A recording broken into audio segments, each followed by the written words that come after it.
प्रणाम। मैं सार्थक रंजन, पप्पू यादव जी का पुत्र, और मैं नहीं चाहता था कि हमारी मुलाकात ऐसे हो, पर जैसे पापा कहते हैं कि समय और परिस्थिति के सामने किसी का बस नहीं चलता है, तो प्रणाम स्वीकार करिए मेरा।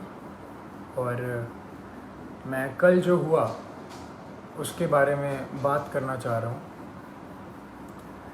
कल दो घटनाएं हुई, एक जो बिल्कुल नहीं होनी चाहिए थी और दूसरी के बारे में सोच के सुकून मिलता है। कल हम सब ने मिलके एक व्यक्ति के ऊपर अन्याय जो हुआ है, हम सब ने मिलके ट्विटर पे हमने उस ट्रेंड को नंबर 1 कर दिया और काफ़ी घंटों तक रहा। मैंने भी ट्वीट किया घर पे अपने आराम से सोफे में बैठ के, उसे नंबर 1 ट्रेंड की दौड़ पे लगे रहे सोचा। पर वो कल हुआ और कल चला गया है, और अब जब जेल जाने की बारी आई है तो मेरे पिता अकेले हैं। कल 9 बजे से लेके आज सुबह 3 बजे तक वो सिर्फ एक मुजरिम की तरह ट्रीट हुए हैं, और मैं जानना चाहता हूँ कि उनका जुर्म है क्या। हॉस्पिटल्स की जो हालत है बिहार में, उसकी सच्चाई दिखाना जुर्म है, या दवाइयाँ नहीं हैं तो जिनको ज़रूरत है उनको दवाइयाँ पहुँचाना जुर्म है, लोगों को खाना देना जुर्म है, या जो काला बाजारी चल रही है दवाइयों की उसको पेश करना जुर्म है।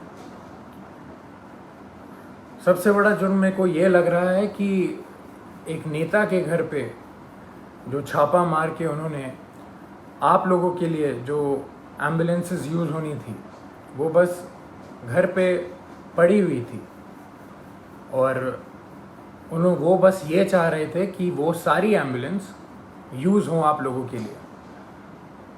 मुझे लग रहा है कि यही जुर्म उनका सबसे बड़ा रहा।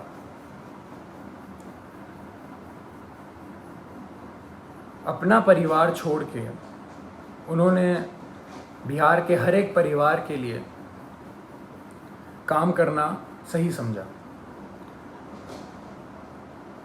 हर एक परिवार की एक भी पुकार अनसुनी ना जाए, उनका बस यही मकसद है। शुरुआत से मैं हर रोज़ बात करता था उनसे, कल के पहले तक हर रोज़, और बस एक ही चीज़ पूछता था मैं उनसे कि क्या आपकी तबीयत ठीक है, क्योंकि मैं भी घर पे बैठ के आराम से आप लोगों की तरह बस देखता था कि वो उनकी वीडियोस कि कभी वो कोविड वार्ड में जा रहे हैं, पेशेंट्स के बीच में जा रहे हैं, मुर्दा घर जा रहे हैं, या भीड़ के बीच में खाना दे रहे हैं, या कोई माँ उनसे गले लग के अपने बेटी या बेटे के लिए रो रही हैं।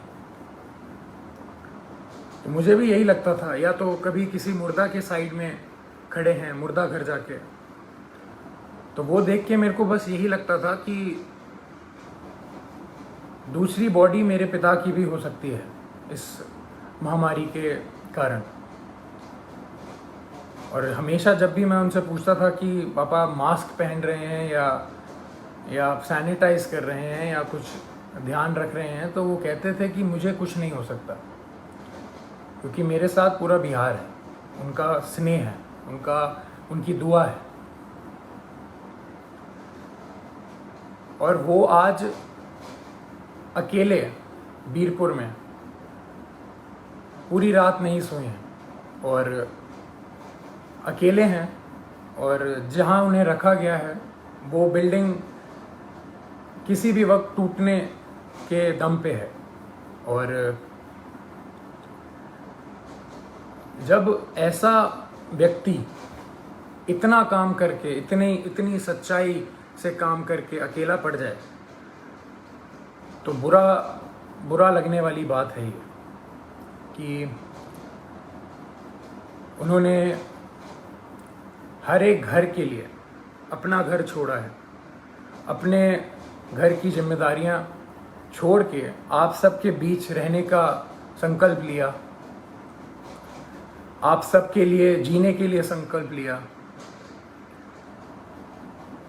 हमने कल बहुत साथ दिया उनका ट्विटर पे और किस पे नहीं, पर सिर्फ ट्विटर ही चीज़ नहीं रह गई है, सिर्फ नंबर 1 ट्रेंड होना ही नहीं रह गया है।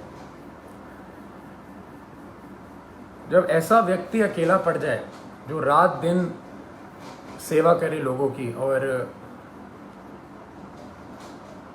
लोगों के लिए ही जिए, अपना सब कुछ छोड़ के, अपना सब कुछ त्याग के। हम लोगों ने बोलते थे आ जाइए, आप वापस आ जाइए, ठीक नहीं है, रिस्की है, सही नहीं रहेगा, मगर उनका एक ही कहना था हमेशा कि बिहार के लोगों को मेरी ज़रूरत है और मैं बस वही कर रहा हूँ। अपने बारे में, अपनी जान के बारे में बिल्कुल ना सोचते हुए वो बस आप लोगों के लिए काम रात दिन करते रहे। हॉस्पिटल में छापा मारना हो तो पप्पू यादव जाएंगे, खाना देना हो तो पप्पू यादव देंगे, दवाई देना हो तो पप्पू यादव देंगे, बेड चाहिए, ऑक्सीजन चाहिए, एम्बुलेंस चाहिए तो पप्पू यादव करेंगे। अभी हमारे बीच पप्पू यादव कौन बनेगा? कहाँ से लाएंगे हम दूसरा? हम उन्हें अकेला इस टाइम पे नहीं छोड़ सकते। मैं बेटा हूँ इसलिए ये सारी बातें कर रहा हूँ, नहीं। अगर मैं सिर्फ एक बेटे की तरह सोचता तो शायद मैं उनको ज़बरदस्ती बहुत पहले घर बुला चुका होता, पर मैं एक नागरिक की तरह सोचूं तो बहुत बुरा लग रहा है। जो आदमी रात दिन एक करके सिर्फ दूसरों के लिए जिए और उसके साथ ऐसा अन्याय हो, ये बिल्कुल मंजूर नहीं है, ना हम लोगों को मंजूर करना चाहिए। मैं पहली बार आया हूँ आप सबके सामने और ये बिल्कुल भी एक्सेप्ट करने वाली चीज़ नहीं है जो हुआ है मेरे पिता के साथ। कल से हुए जा रहा है और अभी भी हो रहा है। बाढ़ का पानी हो, बाढ़ के पानी में चलना हो, या इस महामारी के टाइम पे हॉस्पिटल जाना हो, या भीड़ में जाना हो, या मुर्दा घर जाना हो, तो सिर्फ पप्पू यादव ही जाएगा। और जेल जाना हो तो सिर्फ मेरे पिता पप्पू यादव ही जाएंगे। ऐसा क्यों? ऐसा मैं समझ नहीं रहा हूँ, ऐसा हो क्यों रहा है? ऐसा होता क्यों है? हमेशा एक आदमी जब दूसरों के लिए जिए जा रहा है 2400 घंटे, तो जब उसको ज़रूरत पड़ती है तो वो हमेशा अकेला कैसे पड़ जाता है? हमेशा उसकी आंखों में आंसू रहते हैं हर एक काम करने के बाद। हम अकेले पड़ जाते हैं, उसका पूरा परिवार अकेले पड़ जाता है। हम क्यों अकेले रह जाते हैं जब वो व्यक्ति रात दिन बस दूसरों के लिए जीता है? तो दूसरे क्यों नहीं खड़े हो सकते उसके लिए? क्यों नहीं आवाज निकाल सकते? क्यों नहीं हम अगर एक पप्पू यादव बिहार के लिए इतना कर सकता है तो सोचिए 2 पप्पू यादव या 10 पप्पू यादव या 1 लाख पप्पू यादव कितना करेंगे। मैं कहूँगा मेरे पिता का नाम सिर्फ एक नाम नहीं है, वो सिर्फ एक व्यक्ति नहीं है, वो एक जुनून है। जो वो जुनून हर एक के अंदर रहता है। मेरे अंदर भी है, मेरी बहन के अंदर भी है, मेरे भाई के अंदर भी है, और आप सब के अंदर। वो सारा जुनून एक साथ अगर काम करे तो हमारा जो पहला पप्पू यादव है वो कभी अकेला नहीं पड़ेगा। मैं दिल से खुशगुजार हूँ आप सबका कि हम सब ने कल बहुत बहुत प्यार दिया, बहुत स्नेह दिया मेरे पिता को, पर अभी रुकने की बारी नहीं है। उनको अभी तक हरास किया जा रहा है। जैसे कल रात से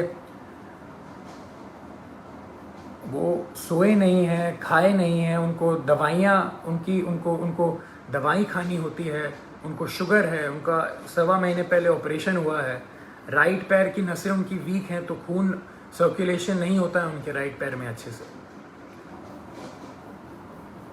और किस जुर्म में ये सज़ा उनको दी जा रही है, मैं ये पूछना चाहता हूँ। और जिनकी वजह से हो रहा है वो बहुत अच्छे से जानते हैं कौन कौन है, और ये बिल्कुल ना समझें कि किसी को नहीं पता है कि किसकी वजह से हो रहा है ये और क्यों हो रहा है। यहाँ कोई बच्चा नहीं है और कोई डरा हुआ नहीं है। पप्पू यादव ना कभी किसी से डरा है, ना कभी डरेगा। जब ये जुनून हर एक के अंदर है और हर एक बंदा, हर एक माँ, हर एक बेटी, हर एक भाई जब उसके पीछे खड़ा रहेगा और उसको पूरा विश्वास है कि हर एक बिहार का व्यक्ति उनके साथ है, वो कल साबित हुआ है। मैं बस ये कह रहा हूँ कि वो सिर्फ कल पे ही सीमित नहीं होना चाहिए, ये मुहिम चलती रहनी चाहिए। यही मेरे पिता का सबसे बड़ी जीत है। उनको पद से कोई लेना देना नहीं है। उनकी सबसे बड़ी जीत ही इसमें है कि उनके साथ सारे सच्चे लोग खड़े रहें, पूरा बिहार खड़े रहे, बिहार खुश रहे। उनकी सबसे बड़ी जीत यही है। तो जब हम सब में ये जुनून है तो हम सब मिलके इस मुहिम को, इस भ्रष्टाचार के खिलाफ जो हमने मुहिम छेड़ी है, जो ये भ्रष्टाचार मेरे पिता के खिलाफ हो रहा है, जिस जुर्म में जो कोई नहीं बता सकता, जो कोई बता ही नहीं सकता कि जुर्म है क्या। मैं चाहूँगा हम सब एक साथ मिलके इस भ्रष्टाचार के खिलाफ जो मुहिम मेरे पिता ने छेड़ी है, लाखों की कतार में हम एक सब मिलके इसके खिलाफ आवाज़ उठाएं और मेरे पिता को जो जीत हमेशा देखी है उन्होंने बिहार के लिए, वो रास्ता, वो राह, वो पथ पे हम सबको चलते रहना है। इसी में उनकी सबसे बड़ी खुशी और सबसे बड़ी जीत है।